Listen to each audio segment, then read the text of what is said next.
Good evening, everyone. I hope you had a good weekend. Hey, Nadia. Hey, Mats. Nice to see you. How's everyone doing?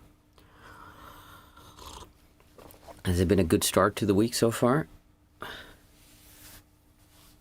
mean, it is Monday meditation, so that in and of itself is a good start to the week. But maybe there's some other stuff that has happened.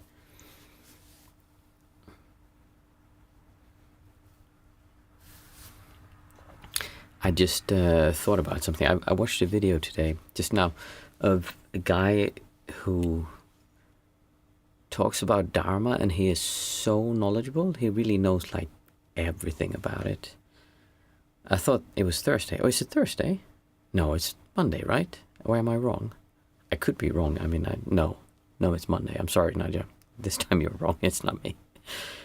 But I was thinking there's a guy who's...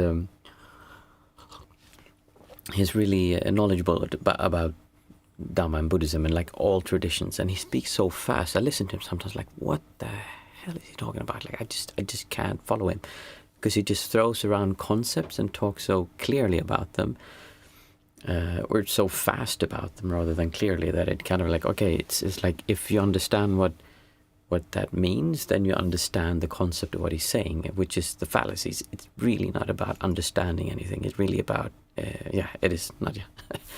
It is really about experiencing. I just thought about that since we spend so much time on YouTube and listening to videos, and I mean, people come to this live session, and I think at least I try to not make the focus on learning anything, but instead make the focus on experience things. Hey Andres, nice to see you.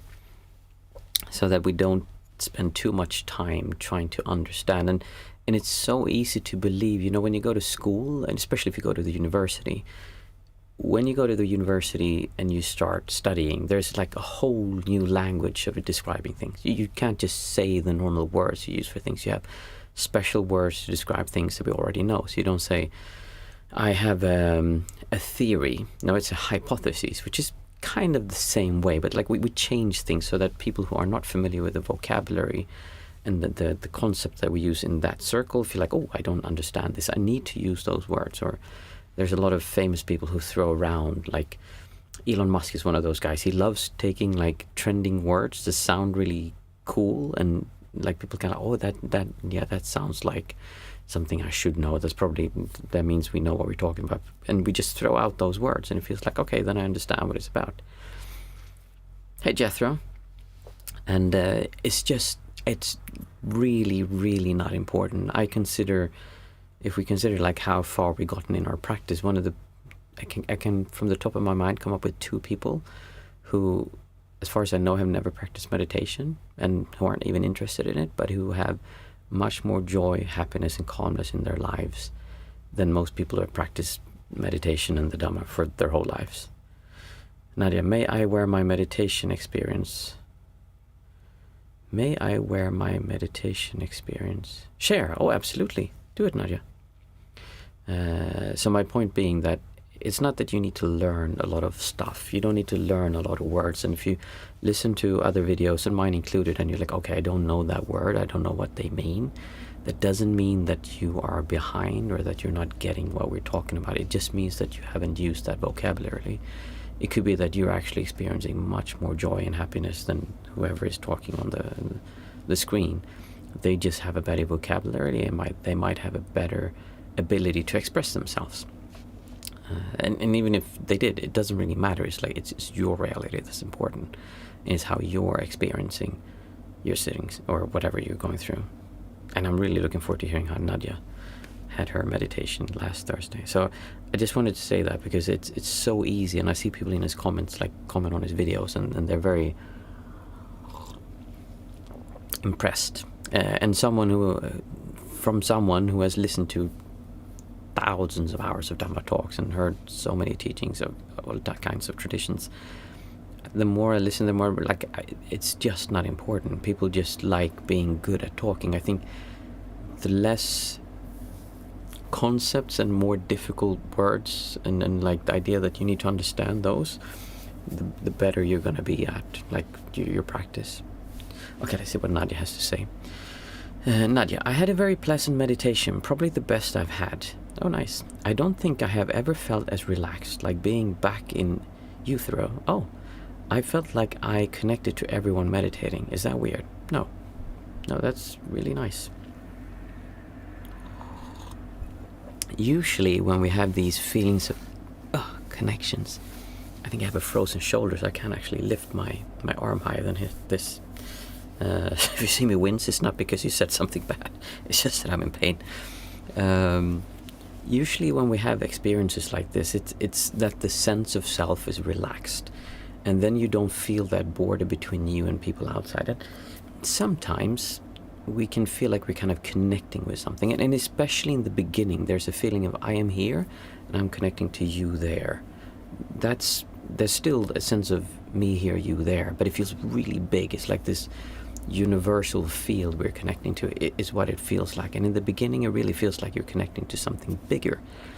The more you have of that, the less that will generally tend to feel for most people. For me especially, like that is really, I just don't feel that anymore. In the beginning I used to feel that, and I remember when I made a video about what it's like to experience, no, you may be living in non-duality, I think the video is called, where I talk about the first time I had a really strong, maybe it wasn't the first, but one of the first times I had a really strong non-dual experience.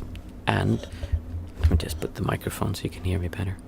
And what happened is I remember I went out and I looked at a flower, and I was like, am I the flower, or is looking back at me, or am I, like, who's looking at who here? I couldn't feel that barrier. I am here, and vision going there. And this is one of the things that start changing. And when you do meditation in a way that I consider right, which is that you let go of the sense of self, you will start having those kind of experiences. And even if you do it right, sometimes it just gets worse. But like eventually you will have experiences like that.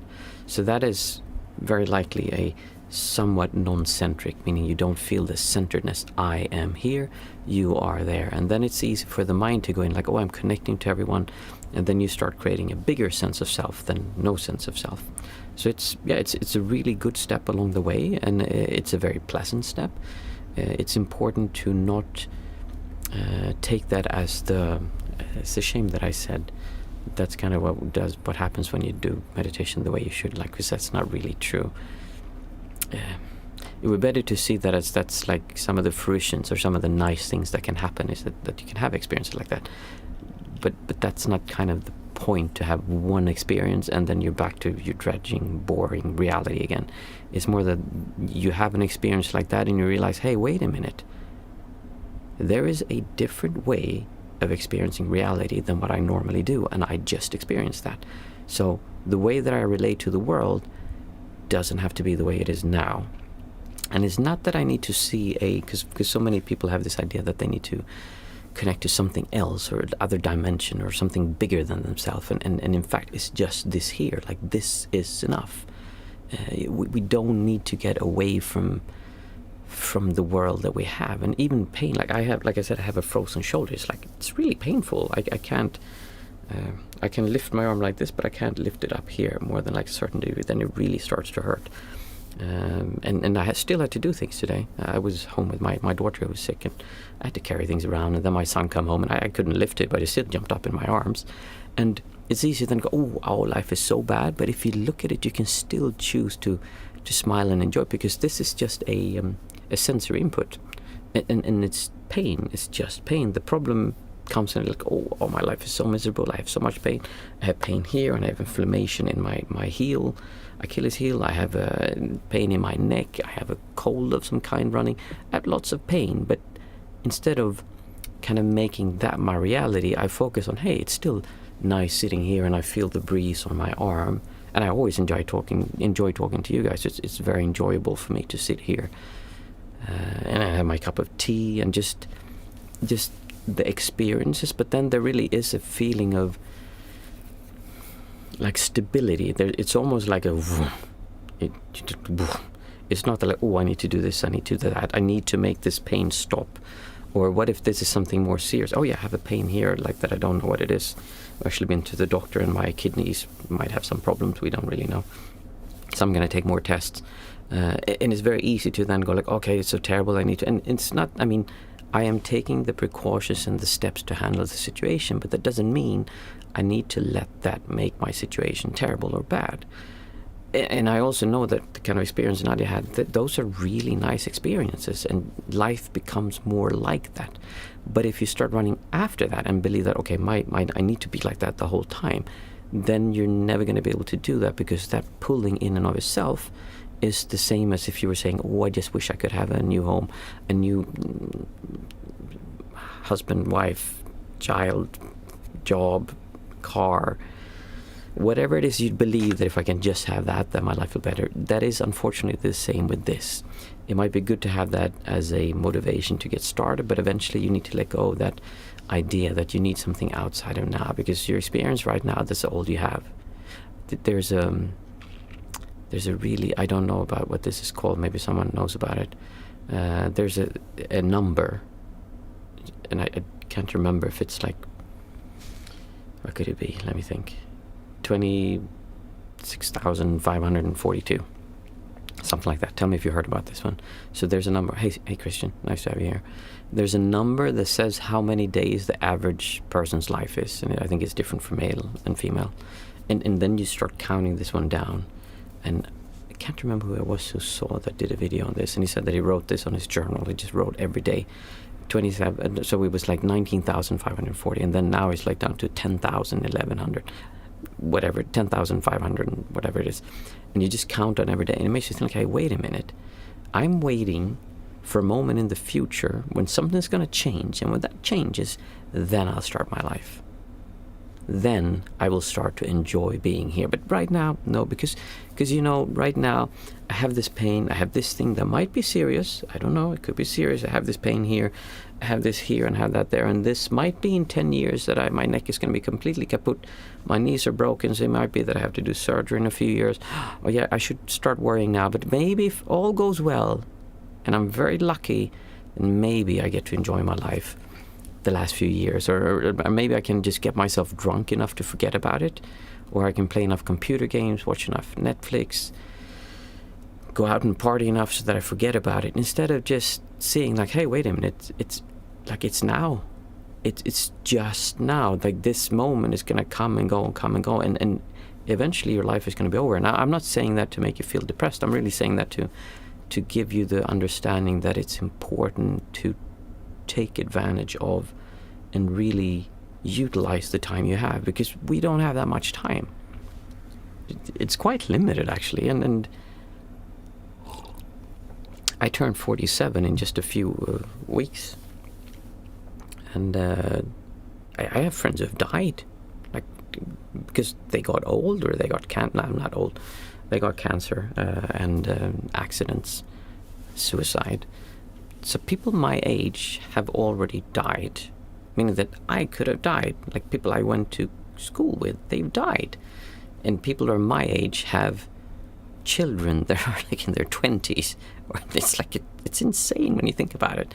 But that also makes you stop and think like, hey, wait a minute, I can't just go around chasing after something in the future, because I don't have time. Like now, I mean, most of us watching here, we're probably in our late 20s to 40s, 50s, maybe 60s kind of, but I think from what I can tell, like 25 to 50, 60, that's like the majority of the people watching me. And so if you watch this, that means that, I mean, it's time. Like, why would you wait? Why would you hold back and say, I'm not going to allow myself to feel happy now. I'm going to wait until this thing changes. You might die. There might be an accident. Like, hell, as far as I know, there could be like a world war and we could just be nuked and everyone just dies, considering how the world is going right now and some really insane people are in power. I mean, yeah. Jethro, isn't that chasing something in the future still occurring in the now? No, so this is when it's really good to understand. Let's see if I can do this. Understand distortion. So that's why I don't say that I practice the present moment, because then that is kind of true. Yeah, like everything is happening in the now, and you're just being here. The story you're telling yourself, I'm here in this beautiful place, and I'm actually like, that's still outside of now. I am just talking about this little thing here in between. What you pretend my arm is up here.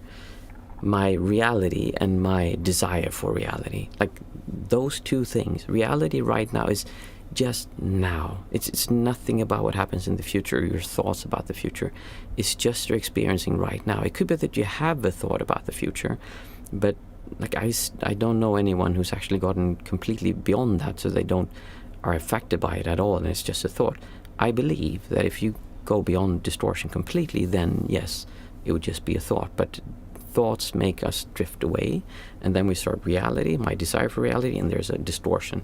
Same with time, kind of like this is now, and then you think about the future, and it's not just that you think about the future. If you look what happens, and this is the thing, like the eyes are the secret to understanding how this stuff works. Like when you really start understanding the eyes, that's like such a big shift.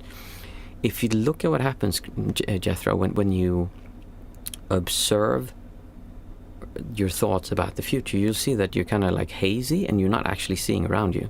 You're lost in your mind. That's when you're lost in distortion. If you are super clear and you see every single nuance about your reality, then no, you're not. Then you're in the moment, like right now, even though you're thinking about the past.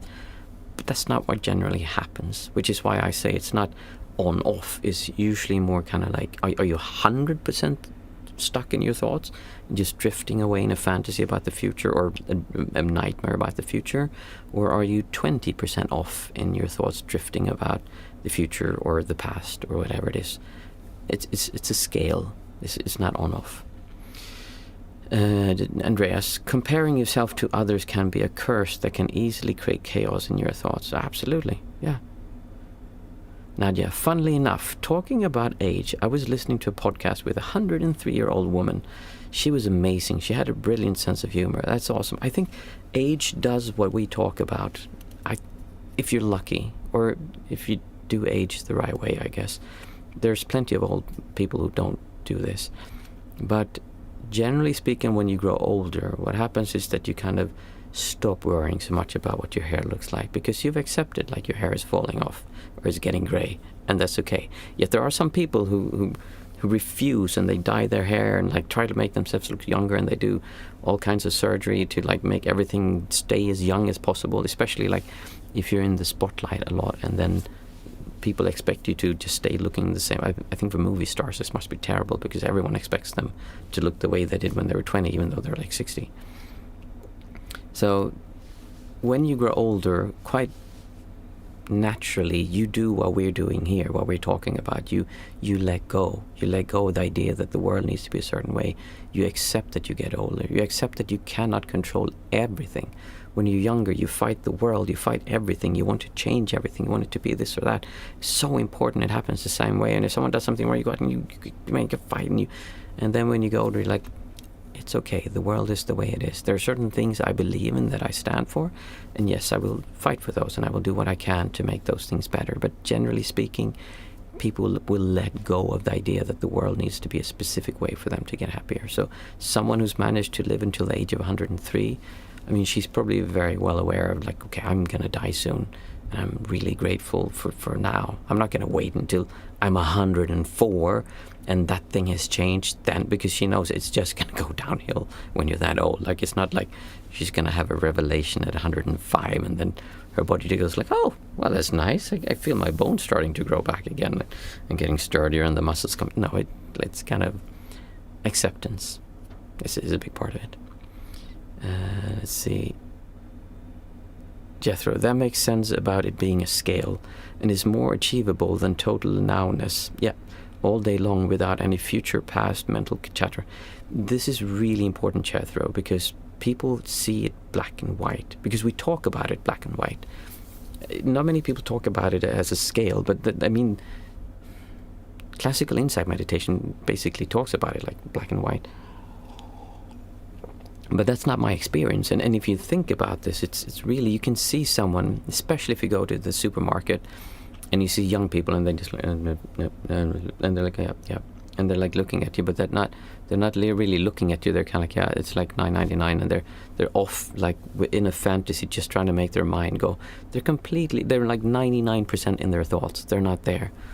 And then you have, when you're talking to someone who you don't like, then you're in your mind like, like drifting like that. And then you're kind of looking at some children playing outside, and you go, oh, they're so cute, and you really just stand and look at them.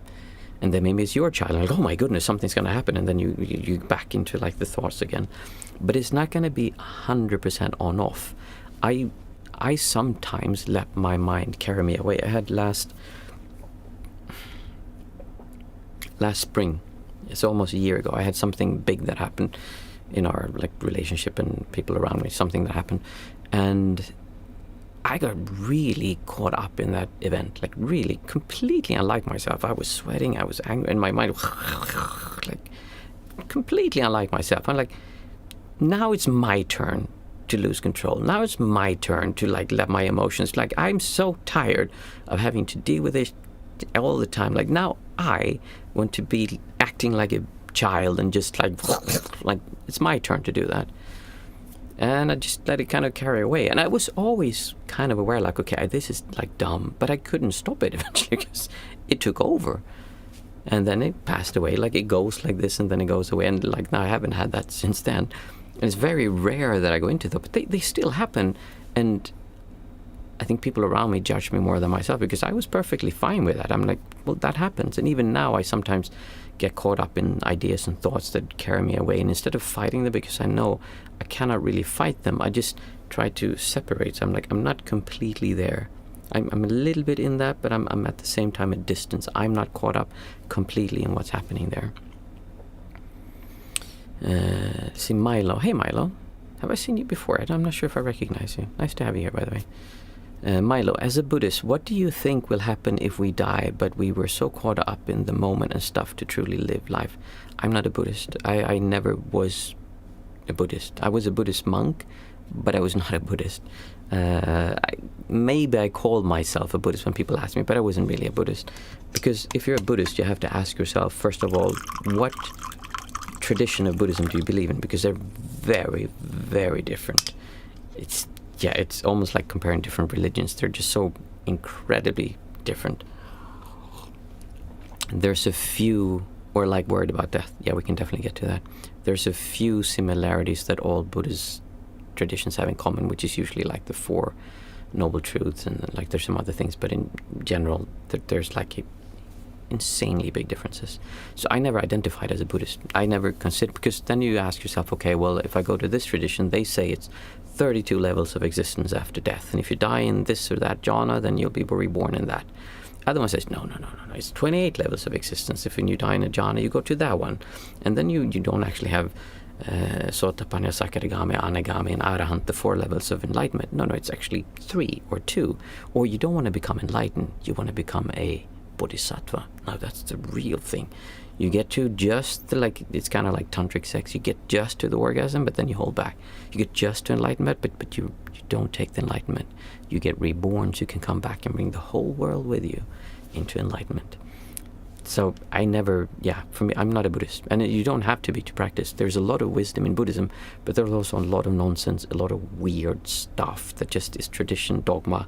Just leave that to the side. And if you call yourself, I am a Theravadan Buddhist, then you need to swallow all of that. So take what you believe in and what makes sense to you. But everything, for me, everything that goes outside of now, I leave. Everything about what happens after death, I leave. Is there a life after death? I leave. What happened before? I don't know. I never discuss it. I never get into a discussion and try to share what I believe, because I don't.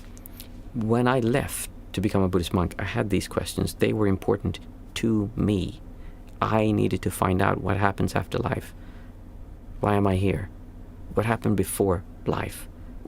What's this all about? And as I practice, and this, I think I mentioned before, the perspective, that disappears, the sense of needing to find out disappears. So I found the solution to what happens after life and before life, but I have not found the answer. I have found the solution to finding the problem, finding the answer to those questions. But it's not by figuring out the answers, because you can never, ever, ever figure that out. Whatever you say, there's going to be someone else who is 100% convinced that you are wrong. And that's just going to create more division, because then you have, I believe this, they believe that. So no, I never discuss things like that. And I'm not worried about what happens after death, because I have no idea. All I know is what happens right now, right here. This is the only thing I know.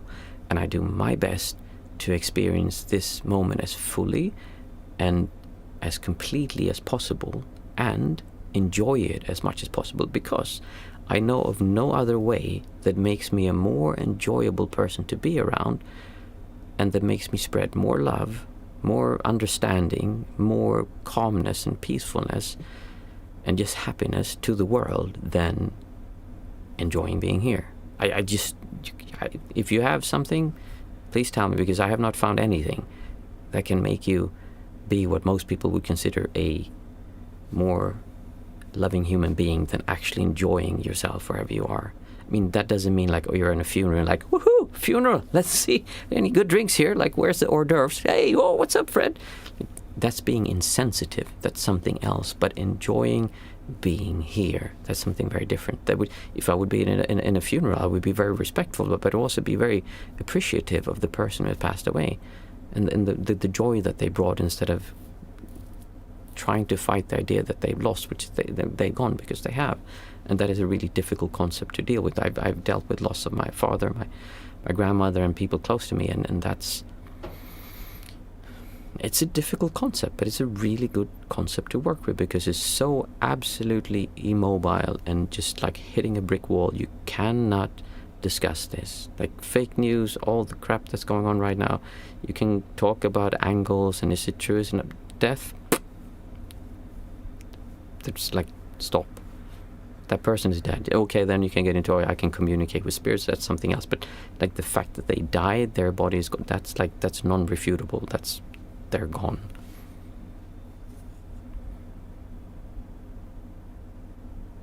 Does that make sense? Any questions about that? We're going to start meditating. Oh, wow, it's actually really late.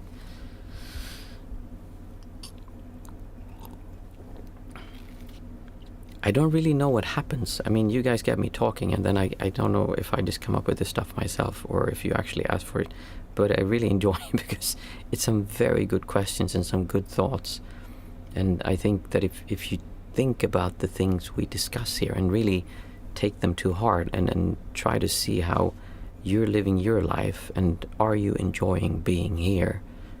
And if you're not, then really ask yourself why not. But like a lot of the things that we discuss should, if you apply them, make you enjoy your life more. That is my goal, at least. That's what I'm trying to do. Nadia, it's a really interesting discussion. I'm enjoying listening to. Thank you. Happy to hear that. Okay.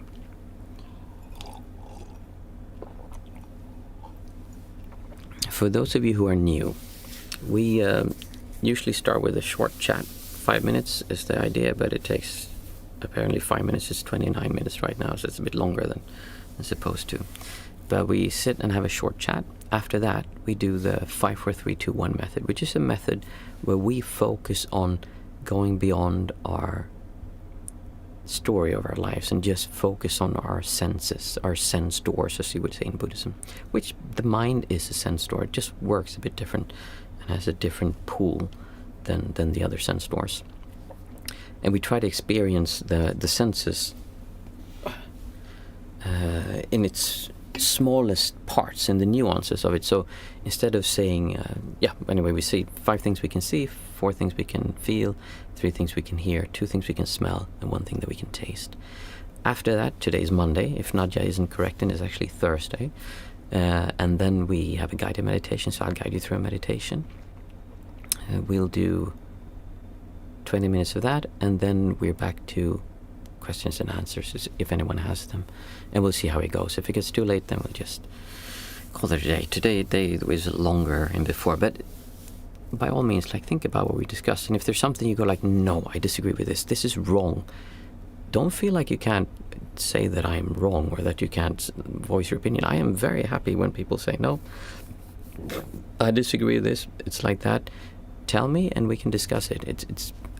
I promise you, I won't get offended. And if anything, I enjoy it when people bring up, because it makes me question as well. Like, okay, what am I actually saying? Does it make sense? Or as I said, I always try to just talk about what we can experience. I never ever discuss things outside of that. If I do, I always make sure people understand that this is a theory, a hypothesis, or it's something that I cannot know for sure, because it's something that I'm like deductive reasoning, or I try to use logic to understand. So for instance, distortion. For me, this is quite obvious that this is evolution. It's evolution that has given us the sense of distortion or discomfort, or dukkha if you're a Buddhist, to make sure that the body survives. And all animals have it. It's just that in humans it's gone completely haywire, and we've now just made it go nuts. Mats, you are wrong for not watching Stargate because you can only see O'Neill as MacGyver. But let me think. I've watched both, and I think MacGyver he was my childhood favorite. I mean, who doesn't like MacGyver? He's like every boy's hero. My best friend, actually, he really loves MacGyver, and I think we got MacGyver to send him a note or something. I can't remember. Anyway, but yeah. Happy to be proven wrong on that one. I like both. So, let's see. 5 things we can see. We try to look at things that we can see around us, and it's all about going beyond the stories of what we can see, beyond concepts, not like non-duality, where say that none of this is real, you don't exist, this is all an illusion, it's like we're not here, there's no like us and them. Like, no, it's quite clear that this is the only thing I can control, and I can touch this remote control. But what we try to do is, instead of saying, oh, this is a remote control, and feel the concept of remote control, which is a distortion. It's a way of if you want to see the evolution part, to make us have a feeling of, is it safe? Do I need to be alert? Like, it helps us stay alive. And instead of doing that with this remote, I can look at the reflections. So I can't hold it. The reflections. So I can see the reflections in the screen, I can see the whiteness, I can see when I turn it how it changes, and I can see there's letters inside of it. So I look at all these lines, scrapes, and instead of seeing, oh, there's scratches here, I say like, oh, this is a dirt, this one is old. I like it because I don't like it because it's old and needs to be changed. I just see the marks and scrapes on this flat surface. And that is a way to help you get into being 20% in your thoughts and 80% in your reality. That's a way to bring you out of, because the thoughts is the main problem here, or not the thoughts, the distortion towards the thought is just, they're just so much more powerful than what you see. So I see that, I can see, and by all means say this out loud to yourself, 5 things you can see around you. It's not about doing 5 things, it's about stopping and really becoming engrossed in your experience, really seeing. In the seeing is only the seen, in the heard is only the heard. We just observe what we're seeing. We're not analyzing, we're not interpreting, we're just seeing. And seeing when you have a reaction. I say sometimes like, ooh, there's like, I don't know what that is. And you have like these facial expressions, which tends to come from, oh, there's a distortion, or I want to communicate. Hey, look, I am a bit uncomfortable. I don't want to seem dumb. I don't know. Instead of just being open, naked, without trying to protect a sense of self that needs to be protected from being looked at as a fool, I can just say, I don't know what that is. But we tend to make up stories and excuses and all these reasons, like, oh, why? Like, try to go beyond that. I can see a package that's lying there, and then there's these lines on it, which is barcode. I think I've said 5 things now. I'm not actually sure. It's not about how many things you say. It's about really being aware of what you say. Seeing, not saying. Next, we take 4 things that we can feel. So I can feel there's an itch in my nose. My nose hairs are itching. Oh yeah, that's really annoying, actually. I'm just feeling. What does it feel like to feel annoyed? That's one of the things you can do when you're meditating. You're sitting with some kind of discomfort or pain, and you feel, what does that feel like? I can feel the shooting pain in my arm as I lift my arm. Yeah, that's really uncomfortable. And then we obviously don't do it more because we don't want to hurt ourselves. We don't want to put unnecessary stress on the body. But it's interesting to see that instead of doing, oh, that's so terrible, oh my goodness, and we tend to use pain and suffering to gain connection with other people. So even a thing like people who connect more with others by talking about how sad they are, how difficult their life is. It's a really strong and powerful way of gaining connection, and people get addicted to using that as a mean to connect to other people. I can feel this plastic vacuuming accessory.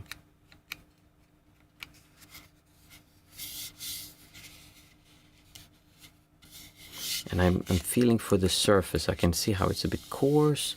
I see there's scrapes, so that feels different. There's some kind of holes here, I'm guessing, so that there's like extra air coming in, so if you do this it doesn't get stopped. Yeah, I can feel, what does that feel like? How is that different? Because normally we just do like, oh yeah, and we don't really feel this. We don't feel, what does it feel like to feel this? We just like hold it, oh yeah, I know what this feels like, I don't need to feel that. Imagine when you make love to someone, it's the same thing. You've been with your partner so many times, like, I don't care about that, I don't really need. But really experiencing what you're experiencing. Was that 4? 3? 4. Okay, so one more. My favorite, my sofa. My woolen sofa. I can feel the wool kind of scraping a little bit on my underarm.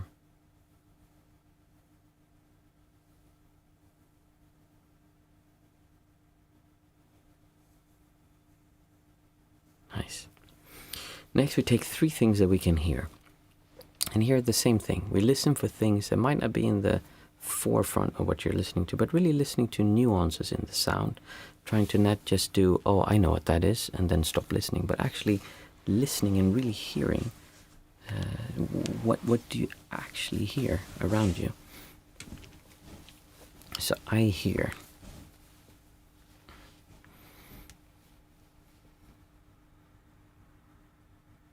tires on wet asphalt. And within that sound you can hear the pitching, the changing, the flowing, the, what do you call that effect? When the sound goes towards you, sounds different than when it goes away.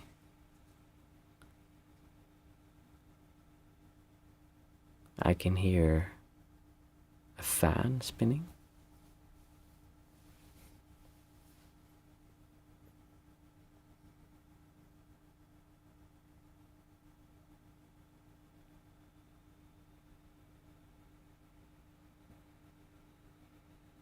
I can hear wind blowing on this office that I'm in. Like a gentle breeze, just go.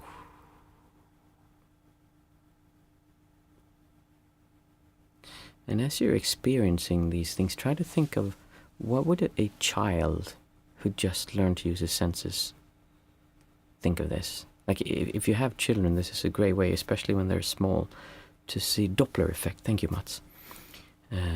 To see how they observe things so differently, how they will watch and hear and listen and taste and really be curious about reality. Like they're so curious about their senses. They want to feel everything. They want to see everything, and they want to taste everything. They really want to experience reality. And as they grow older, the more they experience, they go like, yeah, I've done this. I don't need to do this. And reality is less engaging, and they need more, bigger, worse things to do this. And then they start watching TV and using telephones, and then all of a sudden reality is not so interesting anymore. And imagine us, we're quite a bit older than a child, and we've ruined that sense of being able to relate to the world around us quite a lot during however many years we've been alive. And now we're trying to get that back. I think there was 3 things that I've heard. Let's say it was. Next we take 2 things that we can smell. This is a sense that we use it so rarely we actually focus on what we're smelling. But let's see if we can smell something.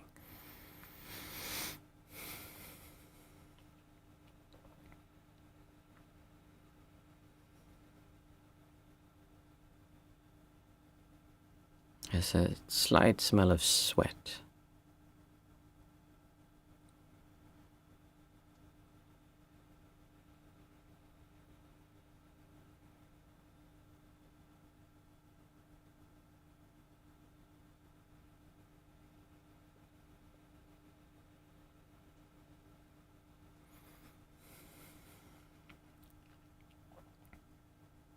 has a moist and kind of dampness or wetness, maybe.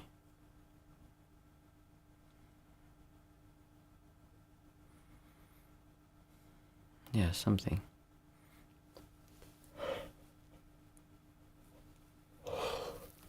Next, take the final one, which is taste. See if we can feel any taste.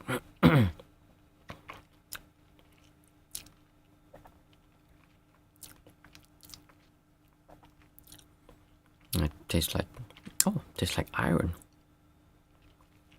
I might be bleeding somewhere. Yeah.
So for this meditation, we'll be focusing on our breath. And I want you to start moving your awareness to your breath. Just feeling, what does it feel like to breathe in and breathe out? What does it feel like when air is moving inside of you, coming in and coming out? And just be aware of this and try to keep your awareness wide. We're not looking for a narrow point of where breath is coming in through our nose, or we're sitting the back of our nasal cavities or inside our chest. We're trying to be aware of the field of breath happening, the whole part of it, as much and as wide as possible. Because when we make a narrow point of awareness, it's much more difficult to not also focus the sense of self into me and the thing I'm observing. Instead, we're trying to include the thing we're observing in this whole field of awareness and make there be no sense of center point, non-centricness, or non-duality, if you'd rather like to use that word. So observe your breath and learn to enjoy your breath.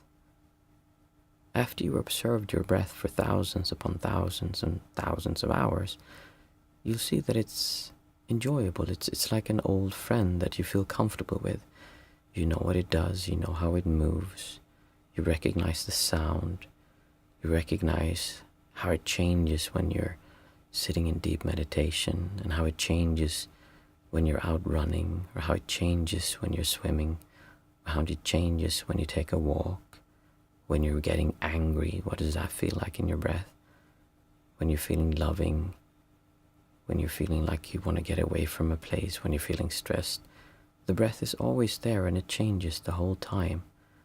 And it's a way of being aware of where you're at, how much you're here. It's a great anchor to keep you here and not disappearing into the 90% being lost in your thought and only 10% on reality. So get familiar with your breath. Don't try to make it do anything in particular. We're just trying to let breath happen by itself, however that may be in this moment, and we're learning to enjoy, to observe it. Another important aspect is to see that you don't need to be perfect at this. There's no secret magical technique, a meditation that you need to figure out. You might try something else and see that, wow, this works really well, but eventually that technique will also, in a way, fail and not give you that peak experience you had. It always comes back to observing reality right now. Different meditation techniques gives you different angles of doing that. For some people, certain techniques work better than others. Some people don't want to observe their breath. It can be quite uncomfortable for them. So then they can listen to the sounds in their eyes. The sounds in their ears, and hear how there's always a background sound in your ear that you can hear all the time. That's a similar thing, and that brings you to your experience of now.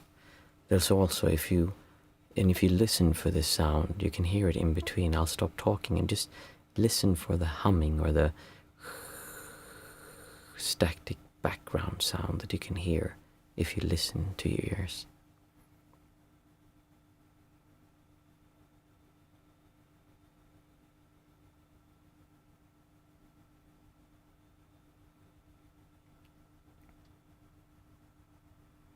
This is just one other angle of observing your senses right now.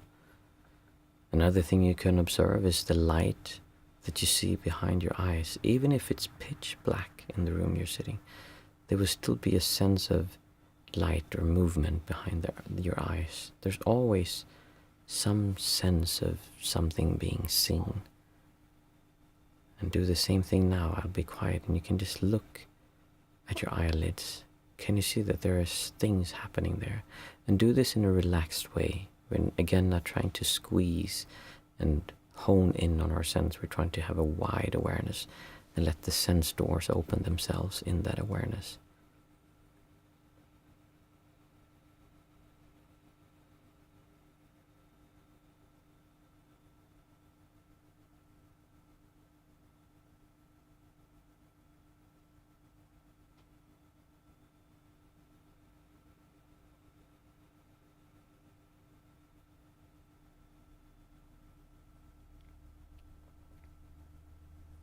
And just like the sound in your ears, observing the lights behind your eyelids is just another way of observing reality right now. None is better or worse than anywhere else. It just depends on what you enjoy doing. I found that for most people, observing the breath is a really easy and simple technique to do. But the others work perfectly fine, so if you don't want to look at your breath, you can try one of those, if that doesn't work for you. But I highly recommend you to keep it simple. There's no reason to go into deep, complicated rituals and techniques about what you need to do, or pay thousands upon thousands of dollars to get some super special mantra from a holy guru somewhere who figures out the perfect one for you. I've never heard of anyone, that I've met at least, who had any kind of substantial advantage from doing that. So to make it easy for ourselves to be here, give yourself permission for the next 20 minutes to just be here. Realize that clock ticking down, time is running out. You don't need to wait until next time we're gonna meet to be here. You can do it right now. What is it that needs to change for you to allow yourself to enjoy now enough to let go of the past and the future and any desire to change your reality, so that you can actually enjoy being here? Let's just ask yourself for permission to let go of all of that. And for now, just observe our breath. It's the only thing you need to do. Now, to make that a little bit easier, we'll observe our breath by counting from 1 to 8 and then down again from 8 to 1. And I will do this together with you once, and then I'll let you do it by yourself. So we'll count in, breathing in and out. 1. In and out. 2. In and out. 3. In and out. 4. In and out. 5. In and out. 6. In and out. 7. In and out. 8. In and out. 7. In and out. 6. In and out. 5. In and out. 4. In and out. 3. In and out. 2. In and out. 1. Now continue counting your breath from 1 to 8 and then down again from 8 to 1. Breathing in and out. 1. In and out.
Remember to relax and let go of any tension that you hold inside your body.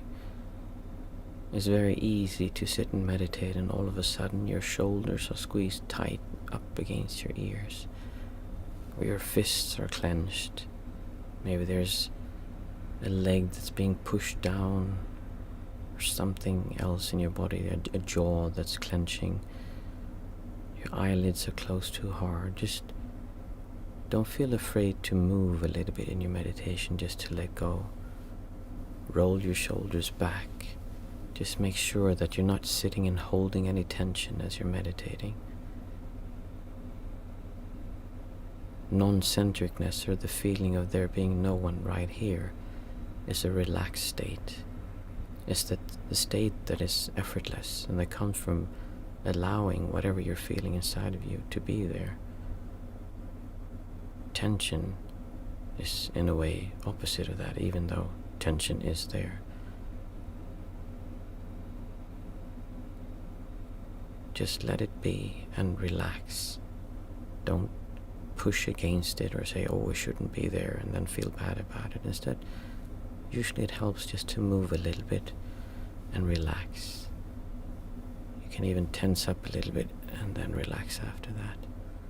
But move towards being relaxed and at ease with the world around you, which start with being relaxed and at ease with the world inside of you.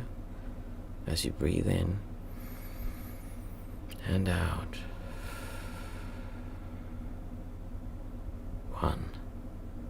In and out.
For the last few minutes, think about what it feels like to be in a good mood. See if you can choose to just enjoy being here. Even if your meditation is feeling terrible and there's lots of pain, can you find enjoyment somewhere in there? Not enjoyment of something happening or enjoyment of now. Just enjoyment. Just the joy of being. Not for any particular reason. It's not that we do any kind of enjoyment. It's that we get out of the way, and there is something in there that is always enjoying, but we just get in the way and ruin it. So for the last few minutes, see if you can lean into enjoying. What we're looking for is a feeling of just being in a good mood. We're not feeling for rapture or bliss or any strong emotion. It's just a sense of being okay. It's fine. Ease, effortless. Where the feeling of going out on a morning, the birds are singing, there's a mist in the air, and you can see the sun come up over the hill. And you smell the fresh air. And you feel this ease. And you think, wow, this is a beautiful morning. I need to take a photo of it. Obviously, when you try, you can't capture it because it's not about what you're seeing. It's how you're relating to what you're seeing. Lean into that.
If you want to, feel free to keep on sitting, but you're also welcome to open your eyes, look around, and if you have any questions or thoughts, then feel free to ask them.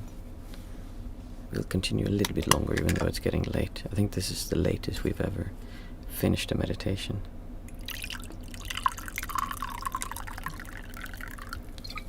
Or drink some tea with me.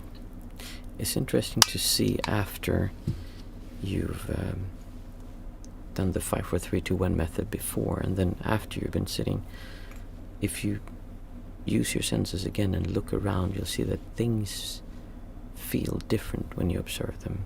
Reality is just a little bit changed from how it was before. Mats, thanks for the sitting. I have to go early today. Have a good one, everyone. You too, Mats. Not even early, it's just we're late.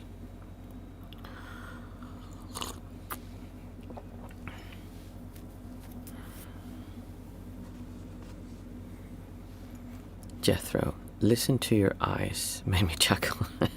Make a good Zen koan, yeah. Listen to your eyes. Yeah, how would you do that? That would be interesting, right? Christian, thank you, Christian. Nice to have you here.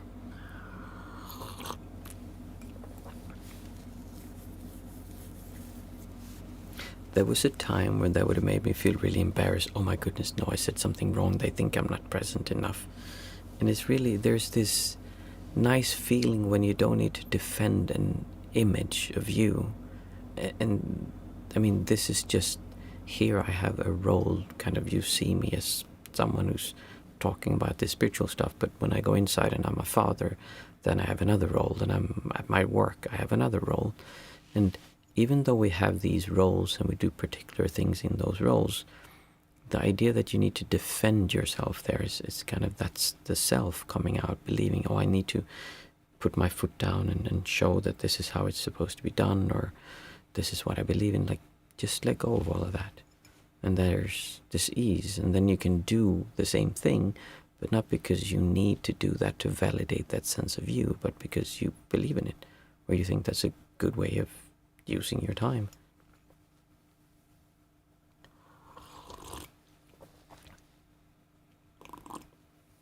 It does feel like everyone just fell asleep a little bit, because it felt very calm. How did the meditation feel? Were you able to lean into enjoying and just appreciating being here? Was that difficult? Because it can be very difficult at first.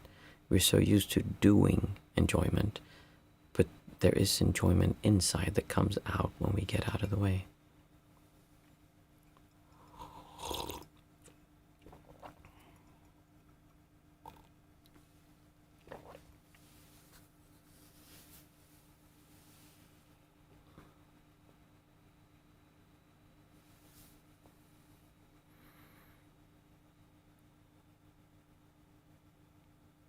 Nice. I think it's bedtime for everyone.